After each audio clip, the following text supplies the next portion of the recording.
గురు బ్రహ్మ గురు విష్ణు గురుదేవో మహేశ్వర గురు సాక్షాత్ పరబ్రహ్మ తస్మై శ్రీ గురువే నమః. ముందుగా నా యొక్క కన్న తల్లిదండ్రులకి నమస్కారాలు తెలియజేసుకుంటున్నాను.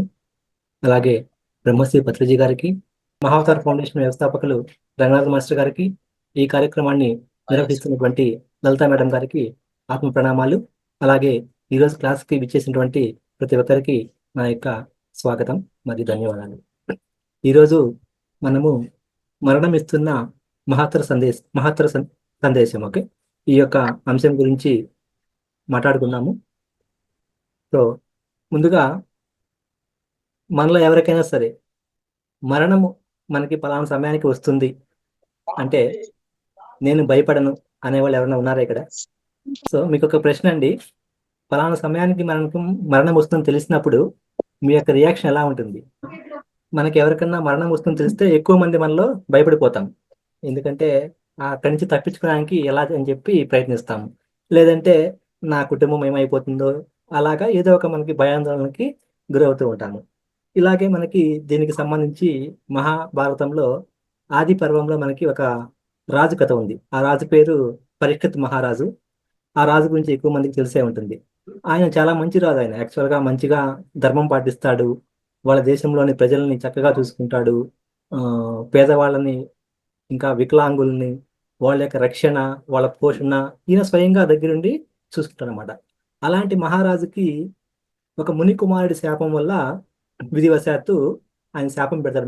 ఒక ముని కుమారుడు ఆయన ఏం చెప్తా అంటే ఆ రాజుకి, నువ్వు ఖచ్చితంగా ఇప్పటి నుంచి మరొక 7 రోజుల్లో మరణిస్తావు అంటాడు అనమాట.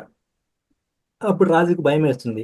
రాజుకు భయం వేసి సముద్రం మధ్యలో ఒక ఒంటి మేడ స్తంభం కట్టుకుంటాడు అనమాట. ఒక ఒంటి మేడ స్తంభం కట్టుకొని అక్కడే ఉండిపోతాడు. అంటే ఆయన అక్కడికి ఎందుకు పోతా అంటే ఈ ఈ 7 రోజుల్లో నాకు మరణం రాకుండా ఉండేందుకు ఆయన అక్కడ ఏర్పాట్లు చేసుకుంటారు అనమాట. అప్పుడు అక్కడ చేసుకొని ఆయన చుట్టూరా రకరకాల పండితుల్ని వాళ్ళని పెట్టుకుంటాడు అనమాట. పెట్టుకొని వాళ్ళతో ఇట్లా తెలుసుకుంటూ ఉంటారు అనమాట. నాకు మరణం వస్తుందా రాదా అట్లా అనుకుంటూ ఉంటారు అనమాట. మొత్తానికి 6 రోజులు పూర్తి అయిపోతాయి. ఇంకా 7వ రోజు ఆయనకి ఇంకా భయం ఎక్కువైపోతుంది. సరే, ఒక ధైర్యం కూడా ఉంటుంది, నేను ఇంకా ఇక్కడ ఒంటరిగా ఒక మేడ మీద ఉన్నాను, నన్ను ఏం చేస్తుందో నాకు మరణం రాదని చెప్పి 7వ రోజు చాలా ధైర్యంగా ఉంటాడు అనమాట. ఆ రోజు 7వ రోజు సాయంత్రం ఆ టైంలో ఆ రాజు తినడానికి అక్కడ ఉన్న వాళ్ళ యొక్క సహాయకులు పళ్ళు ఏదో తీసుకొస్తారనమాట. ఒక పండు తినబోతూ ఉంటే ఆ పండులోంచి ఒక చిన్న కీటకం బయటకు వస్తుంది. యాక్చువల్గా అది ఒక విషసర్పం అనమాట. ఆ విషసర్పం బయటకు వచ్చి వెంటనే అది మహారాజు ఈ యొక్క కంఠాన్ని చుట్టేసుకొని కాటు వేస్తుంది. రాజు ఏమంటే చనిపోతాడు. అంటే ఇక్కడ మనకు అర్థమైంది ఏంది? మరణం అనేది సత్యం, దాన్ని మనము ఎటువంటి పరిస్థితుల్లో దాన్ని మనము ఆపేందుకు కుదరదు. ఇది నగ్న సత్యం అనమాట. ఇలాంటి కథ మరొకటి ఉంది, అది చెప్పిన తర్వాత నేను టాపిక్లోకి వెళ్తాను. ఇది వరాహ మిహిరుడు అని చెప్పి అతనికి సంబంధించిన కదా. గుప్తరాజులు మనకు ఐడియా ఉంటుంది. గుప్తరాజుల్లో 2వ చంద్రగుప్తుడు, అతని పేరు విక్రమాదిత్యుడు అనమాట. ఆయన యొక్క ఆస్థానంలో ఒక పండితుడు ఉండేవాడు అనమాట. ఆయన గొప్ప జ్యోతిష్యుడు అనమాట. ఆయన పేరు మిహిరుడు. ఆ మిహిరుడు ఏం చెప్తా అంటే విక్రమాదిత్యుడికి ఒక కొడుకు ఉంటాడనమాట. కొడుకు పుడతాడు. ఆ కొడుకు పుట్టినప్పుడే ఈ మిహిరుడు అనే జ్యోతిష్యుడు ఆ కొడుకు యొక్క జాతకాన్ని చూసి, ఈ పిల్లవాడు 18వ ఏట రాగానే తప్పకుండా మరణిస్తాడు, అది కూడా ఒక వరాహం చేతిలో. అంటే వరాహం అంటే అడవి పంది, మనకు తెలిసే కదా, దాని చేతిలో మరణిస్తాడని చెప్పి చెప్పడం జరుగుతుంది. ఆ మిహిరుడు చెప్తాడు అనమాట రాజుకి. చెప్పంగానే అప్పుడు ఆయన కొంచెం భయపడుతూ ఉంటారు అనమాట. సరేలే 18 సంవత్సరాలు కదా అని చెప్పి అట్లా ఆ పిల్లవాడిని బాగా పెంచుకుంటూ ఉంటారు. మొత్తానికి ఆ యొక్క రాకుమారుడు 18వ ఏట అడుగు పెడతాడు అనమాట. అడుగు పెట్టంగానే ఈ మిహిరుడు అని చెప్పాడు జ్యోతిష్యుడు, అతని యొక్క వ్యాఖ్యలు గుర్తొస్తాయన్నమాట. మళ్ళీ ఆయన పిలిపించుకుంటే ఆయన మళ్ళీ కూడా అదే చెప్తాడనమాట. ఖచ్చితంగా 18వ ఏట వరాహం చేతిలో ఇతను చనిపోతాడని చెప్తాడనమాట. సో అందుకోసము ఈ విక్రమాదిత్యుడు అయిన రాజు ఏమంటే వాళ్ళ రాకుమారుని పెట్టడానికి ఒక పెద్ద భవనం కట్టిస్తాడు. ఒక 7 అంతస్తుల భవనం కట్టిస్తాడు అనమాట. ఆ 7 అంతస్తుల భవనంలో చుట్టూరు చాలా సైనికులను పెట్టేస్తారు, భద్రత పెట్టేస్తారు. ఎటువంటి జంతువు రాకుండా, ఎవరు ప్రవేశించకుండా, సరేనా, ముఖ్యంగా జంతువులు రాకుండా చుట్టూరు చాలా మందిని సైనికులను పెడతాడు అనమాట. మొత్తానికి రాజు కూడా ఒక అంతస్తులో ఉంటాడు, రాకుమారుని పై అంతస్తులో పెట్టేసి ఉంటాడు అనమాట. ఇంకా ఆ రోజు రానే వస్తుంది. ఆ రోజు ఏమంటే లాస్ట్ రోజు చెప్తారనమాట. మిహిరుడు వచ్చేసి ఇంకా ఈ రోజు ఈ రాజు చచ్చిపోతాడని చెప్తాడనమాట. రాకుమార్ చచ్చిపోతాడని చెప్తే ఆ రోజు రాజు ఇంకా భద్రత చాలా చాలా పెంచేస్తాడు, భద్రత పెంచేస్తాడనమాట. కరెక్ట్ గా మిహిరుడు వచ్చి చెప్తాడు, ఈ రోజు సాయంత్రము 4 గంటలకి రాకుమారుడు చనిపోతాడని చెప్పి రాజుకి చెప్తాడు.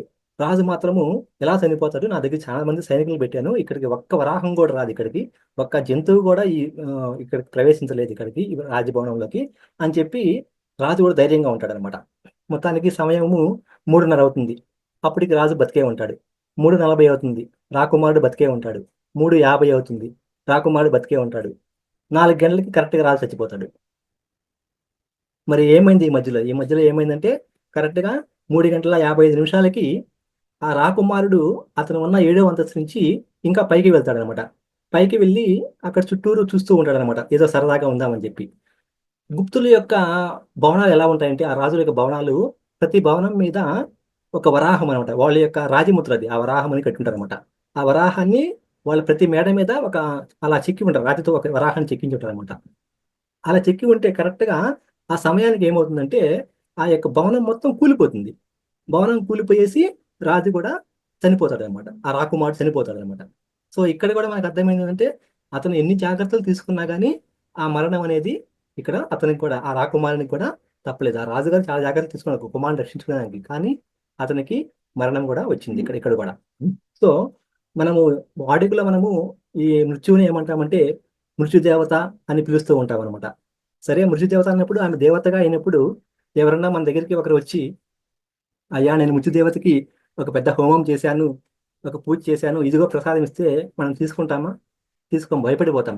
మృత్యుదేవతకి మనం ఆ ప్రసాదం తిన్నామంటే ఏమవుతుంది, ఆమె అనుగ్రహం కలిగింది అనుకోండి, మనకి త్వరగా మృత్యు వస్తుందని చెప్పి భయంతో మనము ఆ యొక్క ప్రసాదాన్ని స్వీకరించడానికి కూడా మనము చాలా చాలా వెనకం చేస్తాం అనమాట.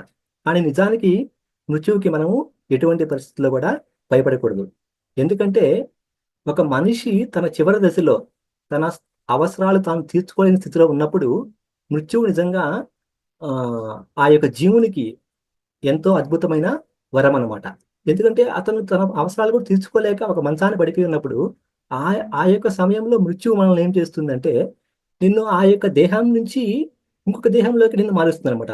అందుకోసము ఇంకొక శరీరం ఇచ్చేటప్పుడు మనం ఏం చేయాలి, ఆబ్వియస్ గా ఈ యొక్క శరీరాన్ని మనము విడిచిపెట్టాలన్నమాట. ఈ శరీరాన్ని విడిచిపెట్టి మనము ఇంకొక శరీరంలోకి ప్రవేశించాల్సి ఉంటుంది అనమాట. అలాగా మనకి మృత్యుదేవతను మనము ఆ, చూసి మనము భయపడకూడదు, ఎలాంటి పరిస్థితుల్లో కూడా మనము భయపడకూడదు. అలాగా మనం ఇంకా ఈ మృత్యుంజయ మహామంత్రం గురించి కూడా విని ఉంటాం, చాలా సార్లు మనము వినే ఉండొచ్చు. మృత్యుంజయ మహామంత్రాన్ని మనము జపిస్తున్నాము లేదా మనము దాన్ని ఆ, మనము స్మరణ చేస్తున్నామంటే దాని అర్థం ఏంది అక్కడ, మనకి మృత్యువు రాకుండా ఉండమని కాదు. నాయనా తండ్రి, నాకు మృత్యువు ఎలా ఉండాలి అంటే, ఇది ఒక దోసపండు ఉంటుంది కదా, దోసపండు అది బాగా పండిపోయినాక ఆ తీగ నుంచి చాలా సున్నితంగా విడిపోతుంది, ఆ యొక్క ముచ్చిక భాగం నుంచి సున్నితంగా విడిపోతుంది ఆ దోసపండు అనమాట. అంటే నేను కూడా నా జీవితంలో చివరి దశలో ఆ దోసపండు ముచ్చిక నుంచి ఎలాగైతే వేరుపడిందో ఎలాంటి కష్టం లేకుండా, అలాగా నా శరీరాన్ని విడిచిపెట్టాలి కాక అని చెప్పి ఆ యొక్క సృష్టికర్తని మనము కోరుకోవడంలోనే ఈ మహామృత్యుంజయ మంత్రంలో ఉన్న పరమార్థం అనమాట.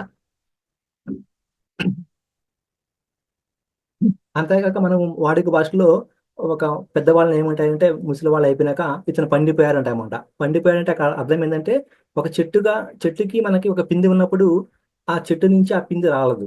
ఒక కాయగా మారినాక కూడా అది ఆ యొక్క కాండానికి ఆ యొక్క కొమ్మకి అతుక్కొనే ఉంటుంది. అదే పొండు అయిపోయింది అనుకోండి, ఏమవుతుంది, ఆటోమేటిక్గా అది అక్కడి నుంచి పడి కింద పడిపోతుంది అనమాట. పొండు అనేది చెట్టు నుంచి విడిపోతుంది అనమాట. అలాగే ఎప్పుడు కూడా పొండు దానంతటా అది విడిపోతుంది, అంతేగాని చెట్టు విడిచిపెట్టదు అనమాట.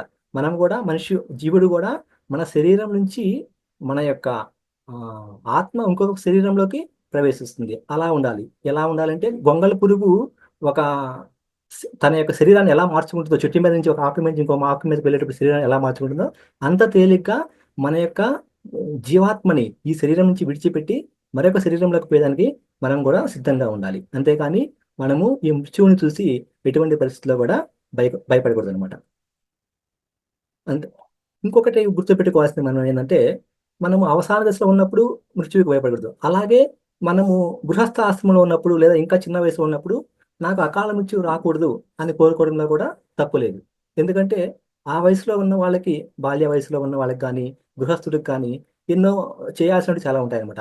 అలాంటి సమయాల్లో మనము దేవుణ్ణి కోరుకోవడంలో నాకు అకాల మృత్యు రాకుండా ఉండకూడదు అనే దాంట్లో ఎలాంటి తప్పు కూడా లేదు.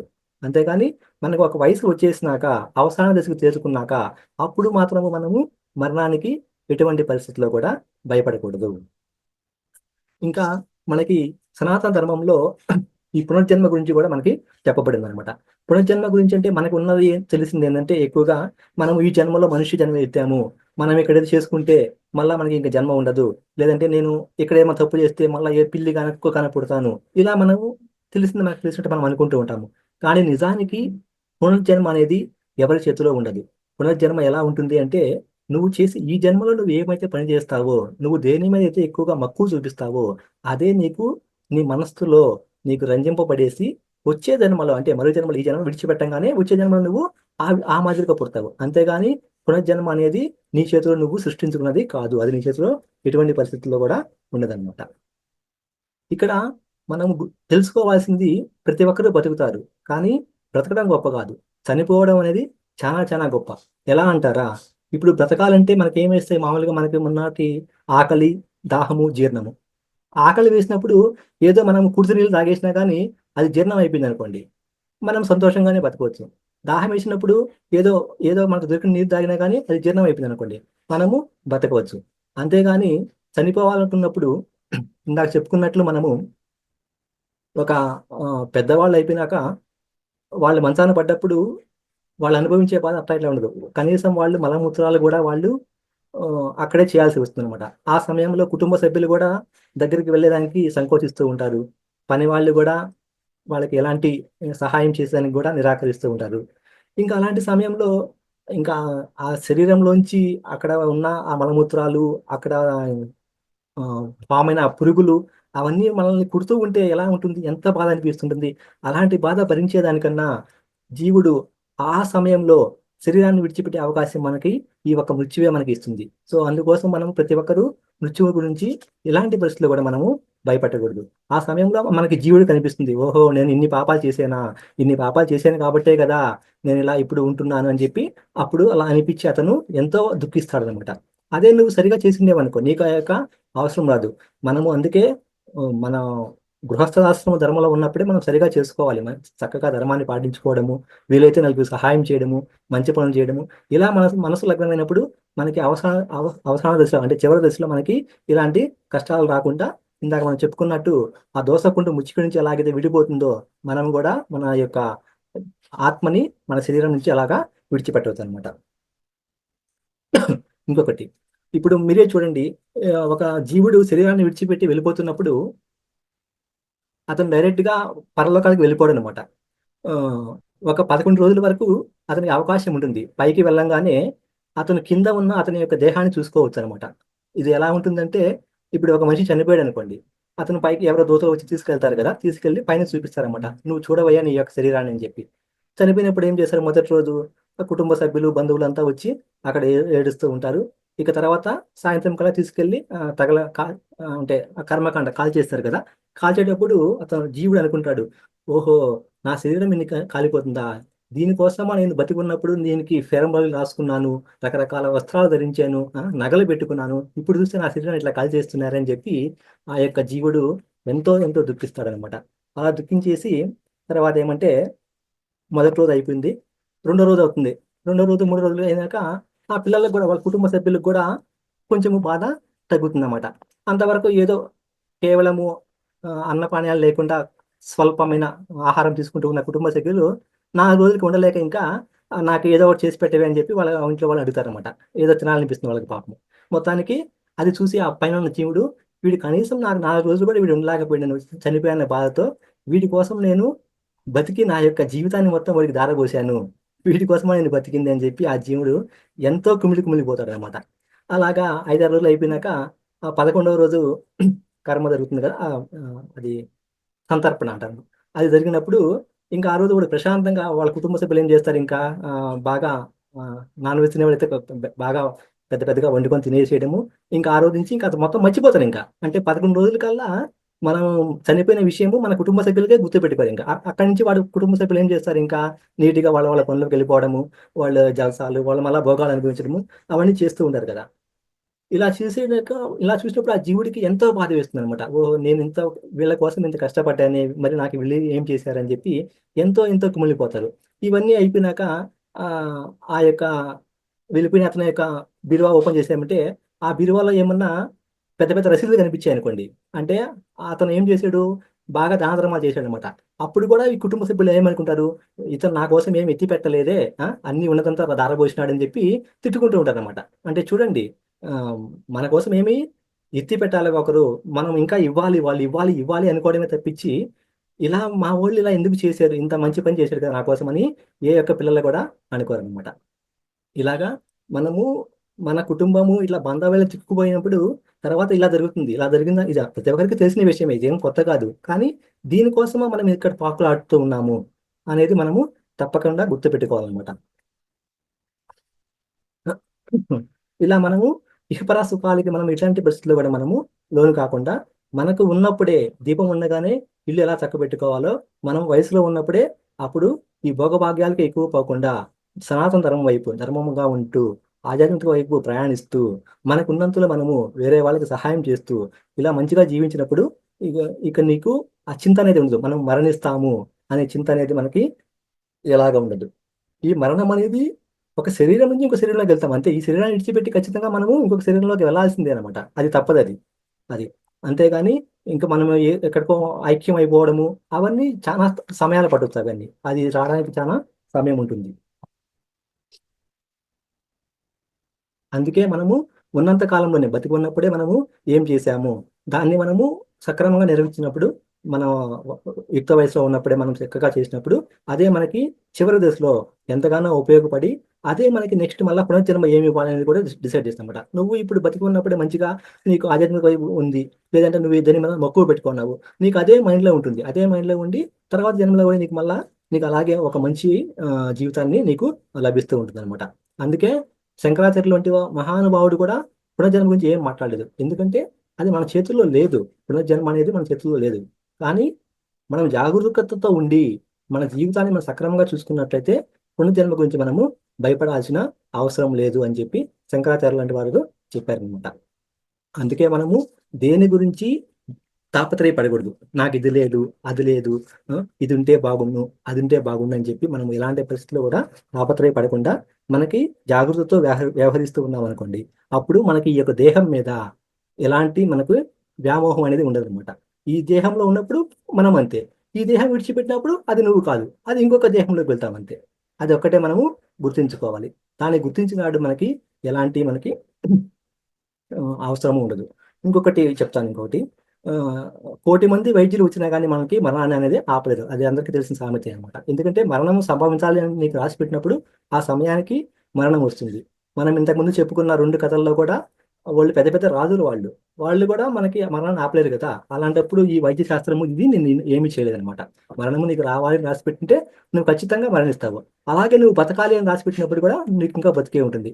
కొందరు ఆ, మెట్టవేయంతో మాట్లాడతారు, నేను ఇప్పుడేమో తాగి చచ్చిపోతానని చెప్పి. అది చాలా మహాపాపం. ఎటువంటి పరిస్థితుల్లో కూడా మనము ఆత్మహత్య అనేది చేసుకోకూడదు. అంతే అలాగా వితండవాదం కూడా చేయకూడదు అనమాట. మనకి ఎంతకాలం బతకాలి అనేది ఆ సృష్టికర్త మనం ముందుగానే రాసి పెట్టింది అనమాట. అంతకాలం నువ్వు ఖచ్చితంగా మనము ఇక్కడ బతకాల్సిందే అనమాట. అలాగే మనకి పునరపి మరణం, పునరపి జననం గురించి కూడా మనం వింటాం అనమాట. ఎందుకంటే ఈ చావు పుట్టుక అనేది ఒక చక్రం లాంటిది. మనం పుడుతూ ఉంటాము, చనిపోతాము, మళ్ళీ ఇంకొక శరీరంలోకి ప్రవేశిస్తాము. అలాగా ఈ చక్రం అనేది ఎప్పుడు మనకి తిరుగుతూ ఉంటుంది అనమాట. అందుకే మనకి అన్ని జన్మల్లో మనకి మనిషి జన్మ లభించకపోవచ్చు. మనిషి జన్మలో లభించినప్పుడే దాన్ని మనము జాగృతితో వ్యవహరించి ధర్మం వైపు నడుస్తూ ఆధ్యాత్మిక వైపు నడుస్తూ ధ్యానం చేసుకుంటూ చక్కగా ఉన్నట్లయితే మనకి మరో జన్మ అంటూ లేకుండా మనకి ఆ యొక్క పరమాత్మలో మనము ఐక్యం అయిపోయేదానికి అవకాశాలు ఎక్కువ ఉంటాయి అనమాట. సో ఇక్కడ మనం తెలుసుకోవాల్సింది ఏంటంటే, ప్రతి జీవికి, అది మనుషుడైనా సరే ఎవరైనా సరే, ప్రతి జీవికి మరణం అనేది తప్పదనమాట. మనకి భగవద్గీతలో కూడా ఏముంది, జాతస్య హి ధ్రువో మృత్యుః అంటే ఇది మనకు ఉంది కదా అక్కడ. అలాగే మరణం తర్వాత దుఃఖమేనా శోకమేనా లేక కన్నీరు కాచడమేనా అనేది కూడా మనం తెలుసుకోవాలా. ఎలాగో మనము మరణించక తప్పదు, ప్రతి జీవి ఏమవుతాడు, మరణిస్తాడు అనమాట. కాబట్టి నువ్వు బతికున్నాళ్ళు నీ యొక్క స్వీయ సుఖాల కోసం బతకకుండా నీ యొక్క సొంత లాభాన్ని కొంతైనా మానుకొని పొరుగు వారి కోసము సహాయపడడం అనేది తెలుసుకొని అలాగ బతికితే అది నిజమైన ఒక మనుష్య జన్మకి ఒక మంచిగా అర్థం ఉంటుంది అనమాట. అంతేగాని నేను ఆస్తులు కూడబెట్టుకోవాలి, ఆ, స్వార్థ బుద్ధితో ఇతరులను బాధ పెట్టాలి, ఆ యొక్క వాళ్ళని బాధ పెట్టి నేను పైకి రావాలి అని ఇలాంటి పరిస్థితులు కూడా మనము అనుకోకూడదు అనమాట. ఇలా అనుకున్నప్పుడు ఇంకా ఖచ్చితంగా మళ్ళీ నీకు అదే నీ యొక్క మనసులో ఉండిపోయి తర్వాత జన్మలో కూడా నీకు అదే బుద్ధులు వస్తాయి. మళ్ళీ నువ్వు అక్కడ కూడా ఆ జన్మలో కూడా అదే రిపీట్ చేస్తున్నమాట. ఇక్కడ నిజంగా చెప్పాలంటే ఈ మరణం మనకి ఇస్తున్న సందేశం ఏంటంటే నీ యొక్క బతుకుని సాధన చేసుకోమని చెప్పి ఈ మరణం మనకి ఒక హెచ్చరిక లాగా ఇస్తుంటుంది అనమాట. పుట్టలోని చెదులు పుట్టవా గిట్టవా అన్న వ్యాఖ్యలోని పరమార్థం మనం అర్థం చేసుకోవాలి. అనవసరపు అహాలు, అనవసరపు అసూయలు, అర్థం లేని ప్రేలాపనలు, ఆ, కాలయాపనలు ఇలాంటివన్నీ మానుకొని మనకి మృత్యువు ఏ క్షణంలోనైనా మనకి దగ్గరికి రావచ్చు అనుకుంటూ ఈ ఉన్న జీవితంలోనే ఆ మృత్యువు మన దగ్గర దరిచేరే జీవితంలోనే మనము మన యొక్క జీవితాన్ని సాఫల్యం చేసుకోమని చెప్పేదే ఈ మరణం ఇస్తున్న సందేశము. ఇప్పుడు ఒక తేనె సీసా ఉందనుకోండి, ఆ తేనె సీసాలో ఒక చెంచా ఉంటుంది. నిజంగా ఆ చెంచాకి తేనె యొక్క మాధుర్యం తెలుసా? తెలియదు. అలాగే మన మనిషి జన్మ ఉన్నప్పుడు మనకి కూడా ఆ యొక్క మనుష్య జన్మ యొక్క మాధుర్యం మనకు తెలియకపోవచ్చు, కానీ దాన్ని గుర్తించి ఎవరైతే ఆ యొక్క జన్మని సార్థకం చేసుకుంటారో వాళ్ళే నిజంగా జీవితాన్ని ఆస్వాదించినట్టు. అంతేకాని మన బతుకుని మనము గందరగోళం పరుచుకోవడము, లేదంటే కావాలని చెప్పి మనం సమస్యల చిక్కుముల్లో వేసుకొని అక్కడ ఉండవు. నిజంగా మనకై మనమే చిక్కుముళ్ళు వేసుకుంటాం అనమాట. అలా వేసుకొని జీవోత్సవంగా బతకడము ఇది కాదు బతుకంటే.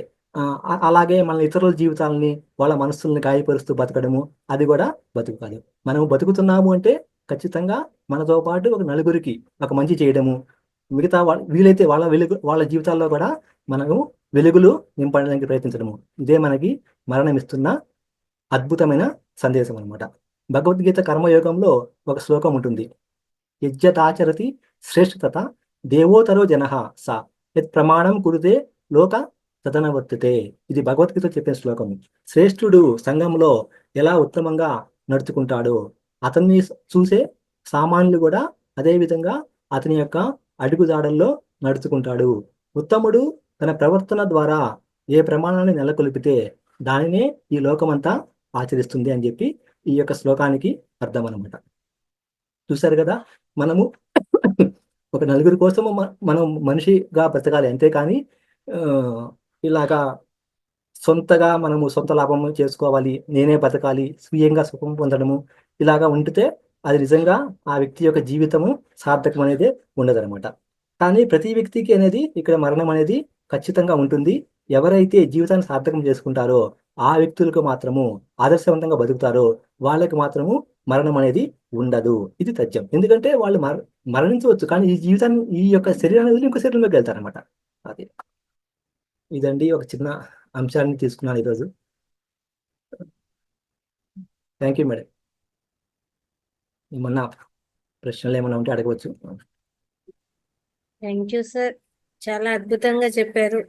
మరణం తెచ్చిన సందేశం ఏదైతే ఉందో, అంటే మనము భయం అంటే అది వస్తుంది అంటే భయపడకూడదు, ధైర్యంగా ఉండాలి. అలాగే మనం చేయాల్సిన పనులన్నీ చక్కగా చక్కపెట్టుకోవాలి. ఏదైతే చేస్తున్నామో అవన్నీ కూడా మంచి మార్గంలో ఉండాలి, మంచి మార్గంలో నడుచుకోవాలి. అకాల మృత్యువు నుంచి బయటపడాలి. ప్రతిదీ కూడా అంటే ఆ భయము అనేది కాకుండా దాని నుంచి ఇంకా మనం ఎంతో నేర్చుకోవాలి. అంటే వచ్చే టైము వచ్చినప్పుడు అది వరమే. అంత పూర్తి అనుభవించి జీవితం అంతా అనుభవించి తీరా మన కాలం అయిపోతుంది అంటే ఇంకా పండిపోయినాము అన్నప్పుడు ఆ చెట్టు నుంచి కాయ ఎలా విడిపోయిందో అలాగా మన జీవితం కూడా అలా సాగిపోవాలి. ఇంకా మనం లేవలేని స్థితిలో ఉన్నప్పుడు ఆ దేహం నుంచి కొత్త దేహానికి ట్రాన్స్ఫర్ అయిపోవాలి అన్నట్టు. అలాగే 11 రోజులు ఇచ్చిన మెసేజ్ కూడా చాలా బాగుంది. ఎలా ఉంది ఏంటి అనేది ఒక్కొక్క రోజు కూడా ఏమేం మెసేజ్ బాగుంది సార్, చాలా మంచి మెసేజ్ ఇచ్చారు. Thank you very much. అంతే కదా మేడం, నేను చాలా దగ్గర చూశాను మేడం. ఆ 11వ రోజు నిజంగా కొందరిని చూస్తే నాకు చాలా కోపం వస్తుందండి. వాళ్ళు చనిపోయిన బాధలో ఉంటారో మరి ఏమో తెలియదు, కానీ ఈ మాంసాహారం తినడము అది సంప్రదాయం నాకు తెలియదు నిజంగా. మేబీ నేను తప్పు కూడా కావచ్చు, కానీ నాకు అది నచ్చదు మేడం. నిజంగా నాకు వ్యక్తిగతంగా అది నచ్చదు. నాకు అది ఎందుకు చేస్తారు అనేది నాకు నచ్చదు మేడం. అంతే కదా. దాన్ని ఆ బాధలాగా ఎవరు స్వీకరించట్లేదు. స్వీకరించలేదు. అది ఒక ఏందో మరి అలా ఇంత చేయడము, అది మేబీ నాకంత అనుభవం కూడా లేదు అనుకుంటాను చెప్పేదానికి. అదే మేడం. ఓకే మాస్టర్స్, దీని మీద సార్ చక్కగా చెప్పారు కదా. ఏమైనా డౌట్స్ ఉన్నా లేకపోతే సార్ చెప్పిన దాని మీద మాట్లాడాలనుకున్నా చక్కగా హ్యాండ్ రైజ్ చేయండి, అన్మ్యూట్ చేసుకొని మాట్లాడండి. Yes madam.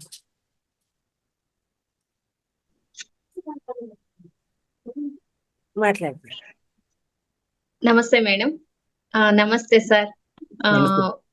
మరణం ఇస్తున్న మహత్తర సందేశం గురించి చాలా చక్కగా చెప్పారు. ప్రతి ఒక్క మనిషి కూడాను ఫస్ట్ భయపడేది మరణం అంటే అమ్మో చావు భయము మరణము అని చాలా భయపడతారు. కానీ అది ఈ జీవుడికి ఎంతో ఒక బహుమానము అనేది ఎవరు అర్థం చేస్తున్నారు. ఉన్నప్పుడు కూడా మంచి కర్మలు చేస్తూ నలుగురికి సహాయం చేస్తూ ఈ వ్యామోహాలకు ఈ అసూయలకు పోకుండా ఈ ఆధ్యాత్మిక మార్గంలో నడుస్తూ నలుగురికి మనం వెలుగునిస్తూ దారి చూపిస్తూ బ్రతికి మన జన్మను సార్థకం చేసుకోవాలి అని చాలా చక్కగా చెప్పారు. తర్వాత మనకు మృత్యుంజయ మంత్రం కూడా చెప్తారు కదా, ఓం త్రయంబకం యజామహే సుగంధిం పుష్టివర్ధనం ఉర్వారికమివ బంధనాత్ మృత్యోర్ముక్షీయమామృతాత్ అని చెప్తారు కదండి సార్. అదే ఒక తీగ నుంచి దోసపండు ఎంత సునాయాసంగా అది విడిపోతుందో అలాగే ఈ శరీరం నుంచి కూడా జీవుడు ఈ సునాయాస మరణం అనేది పొందటం జరిగితే అది ఆ జన్మకు సార్థకము అని అనిపిస్తుంది. ఈ మృత్యువు కూడాను ఈ జీవుడికి ఒక వరం లాంటిదే, అది శాపం ఎప్పుడూ కాదు. దాన్ని ఉన్నప్పుడే మనకు ఇది శరీరంలో ఉన్నప్పుడే మనము ఈ జన్మను సార్థకం చేసుకోవాలి అన్న విషయాలన్నీ చాలా చక్కగా చెప్పారు sir. Thank you so much sir, ఇంత మంచి జ్ఞానాన్ని మాకు అందించినందుకు thank you so much. Thank you madam.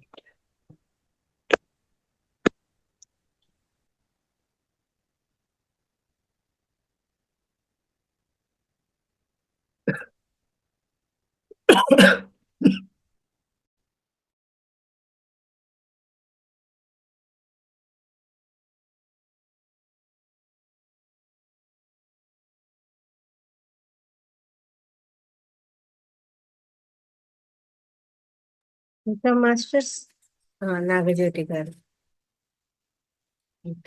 Unmute చేసుకోండి మేడం.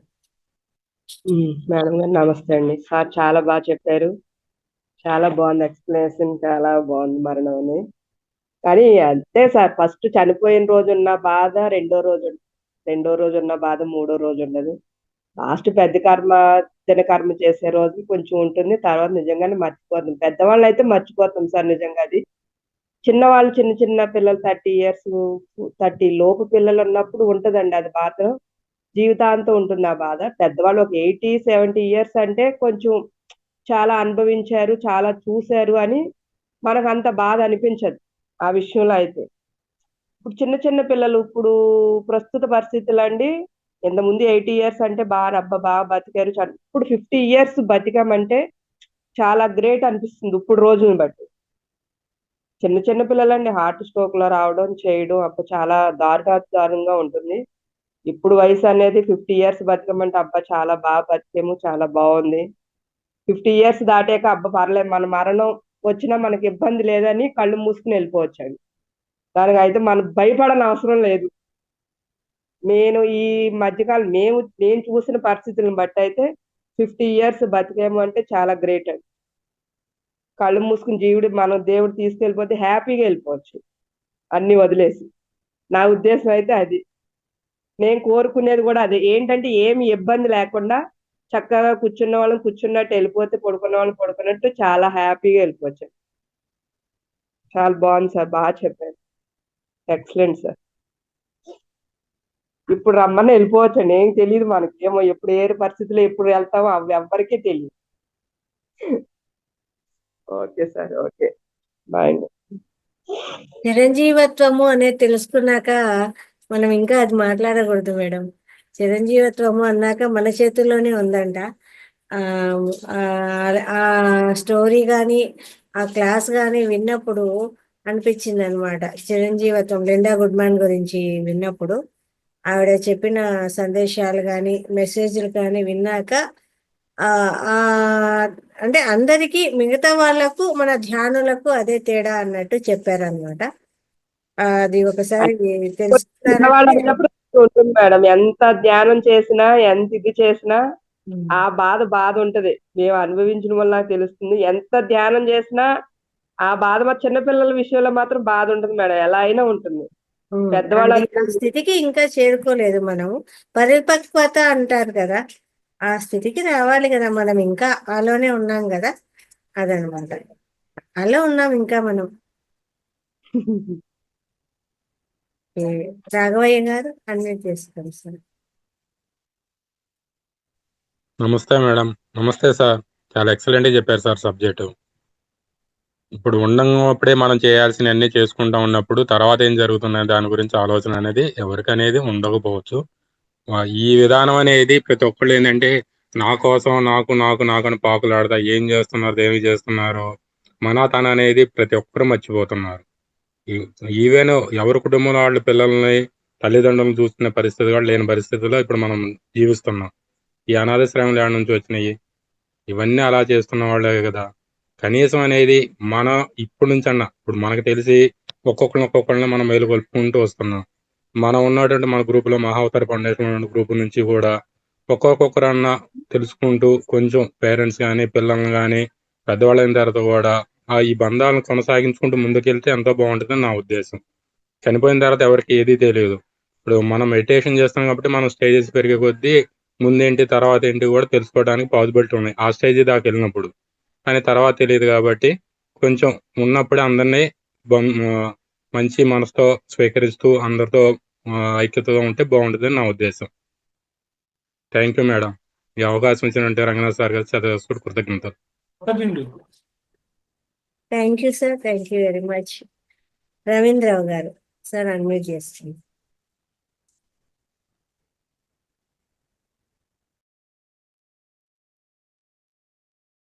నమస్తే మేడం. క్రాంతి కుమార్ గారు ఈ యొక్క మరణమిస్తున్న మహత్తర సందేశం గురించి చాలా చక్కగా వివరించారు. ఉదాహరణ రూపంగా జాతస్య హి మరణం బ్రహ్మ అనేది, ఈ యొక్క మరణం అనేది మన చేతుల్లో లేదు.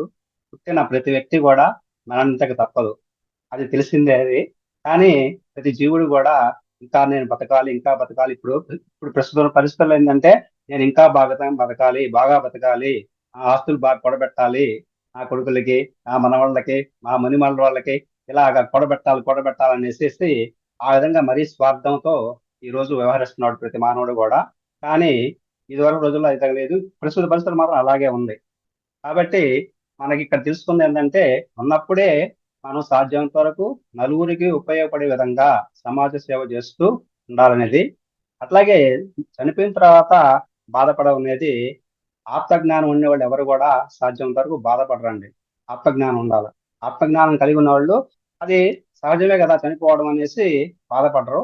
కాబట్టి కానీ అందరికీ అంత జ్ఞానం ఉండదు కాబట్టి ఆటోమేటిక్గా మనం అందరం కూడా బాధపడుతూ ఉంటాం. మనం అందరం కూడా ఆ స్టేజ్లో లేం కదా. కాబట్టి సాధ్యమైనంత వరకు చనిపోయినప్పుడు మన కుటుంబ వ్యక్తులు కూడా అయ్యో చనిపోయినాడు అనేసి ప్రతి ఒక్కరు కూడా ఖచ్చితంగా బాధపడతాము.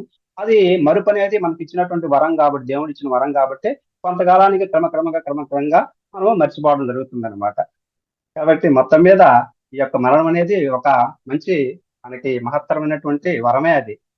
అందుకే మనం దేవుని ప్రార్థించేటప్పుడు సునాయాస మరణం అని చెప్పేసి ఒక 3 వాక్యాలు ఉన్నాయి. అంటే నాకు సునాయాస మరణం స్వామి, ఇప్పుడు మేడం గారు అడిగింది కదా, ఇప్పుడు ఉన్నట్టుండి ఇలాగే చనిపోవాలనేసి అన్నారు కదా, అట్లాగా సునాయాసంగా ఎలాంటి బాధలు లేకుండా తీసుకుపోతామి అనేసి మామూలు నమస్కారం చేసుకుంటూ చెప్పుకుంటుంటారు కొందరు.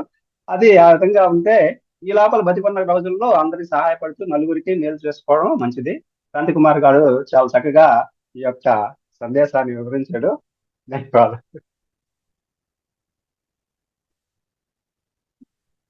Thank you sir, thank you very much.